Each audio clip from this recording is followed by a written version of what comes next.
The CBS procedural tracker is built on an interesting premise in which series lead Colter Shaw, Justin Hartley, recovers missing individuals in exchange for reward money. Despite the seemingly unlikely career, he made a large amount of money in the first 2 seasons of the show. Not every episode of the series relies on Colter to get a reward for his work. Some of the cases he takes on are favors for his friends, and some are even more personal in nature. The missing persons cases he takes on for his job, however, offer various amounts of reward money, ranging from $187 to $50,000. So far, Colter has made over $500,000 in tracker, but these cases contributed the most to that total. 7.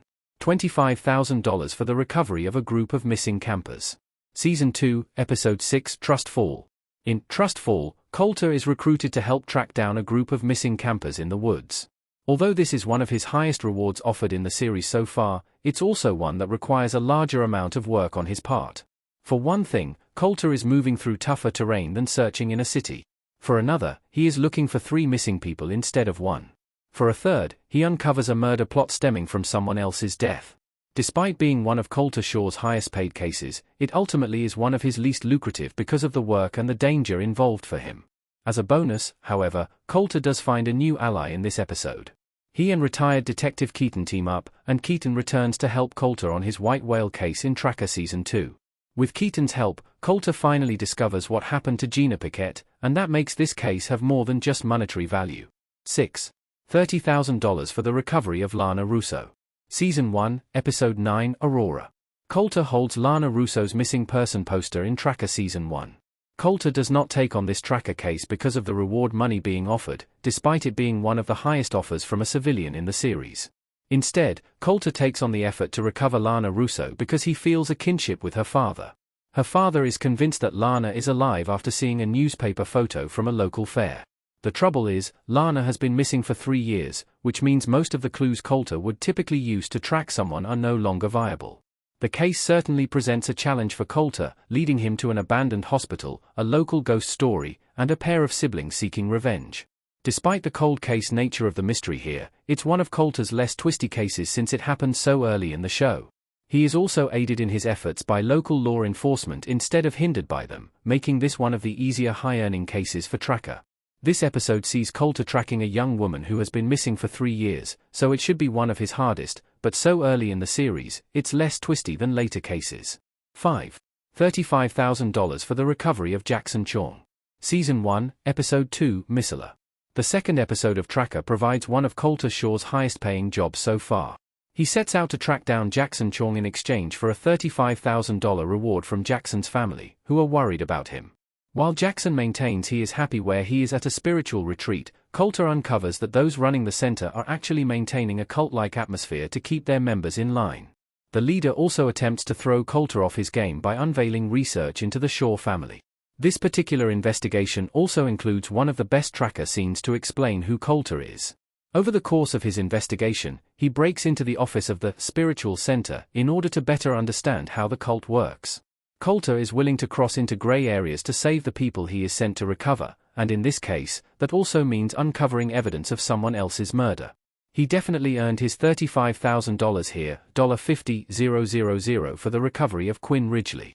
Season 2, Episode 4, Noble Rot. Rennie and Colter standing in a field surrounded by bushes in Tracker. 3 of Colter's highest-earning cases happened in Season 2. In fact, Colter earned more than $300,000 in Tracker Season 2, and 3 of his biggest earners contributed to almost half of that money, including the recovery of Quinn Ridgely. Colter ends up with this particular case because Rennie puts in a call to Velma about a missing woman at a corporate retreat. Colter would not have gotten the job if Rennie had not vouched for him with the wife of the missing woman. Having Rennie on site means that Colter has a leg up on some of his other investigations because Rennie is not someone who is going to hide information from him and will make sure those around them work with him. Here, Rennie is helping in ways that are very different than her usual legal expertise. She even flirts with a guard and steals his key card, demonstrating that she has skills outside her legal wheelhouse that could be interesting for the show to explore. Most of the search involves looking into every nook and cranny at a winery and questioning those working at the retreat itself.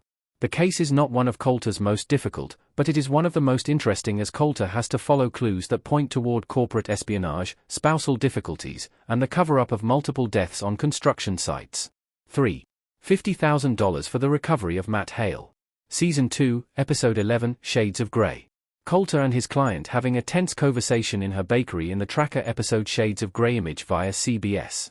In Shades of Grey, Colter takes on this case as both a favor and as a paying job. Reenie's boyfriend Elliot reaches out on behalf of one of his clients. His client's son is the one missing, and the woman fronts the $50,000 reward money for Colter to find her son. Colter's job here is hindered at every turn, however, because his client is not entirely truthful with him. It makes it more difficult for him to know exactly what he is getting into when there are huge gaps in the information he has about his missing person. Colter finds that his missing person is right in the middle of a disagreement between different organized crime factions. That makes this one of the most dangerous cases Colter becomes involved in. Typically, Colter is in danger himself, but in this case, one wrong move can set two rival criminal organizations against one another and only lead to more violence. The case also ends with Colter having to shoot someone, making it a more volatile episode for Colter to get his reward. 2. $50,000 for the recovery of Ben Kinder's son. Season 2, Episode 10, Nightingale. Colter Shaw in the biker bar in Tracker. When Colter heads to Wolf Creek on a job for Ben Kinderson's grandmother, he gets a lot more than he bargained for. Kinderson's grandmother knows that her survivalist grandson would not kill someone without cause and would not kidnap a woman, so when he is suspected of killing two bikers and a police officer and kidnapping a singer, she puts up $50,000 to bring in her grandson. Colter agrees to the job after hearing Ben's story. Colter and Ben are well suited to working together, so it's actually great that Colter finds him fairly quickly. The job might just be locating him, but Colter ends up helping him protect Angie and uncover the evidence that he is innocent.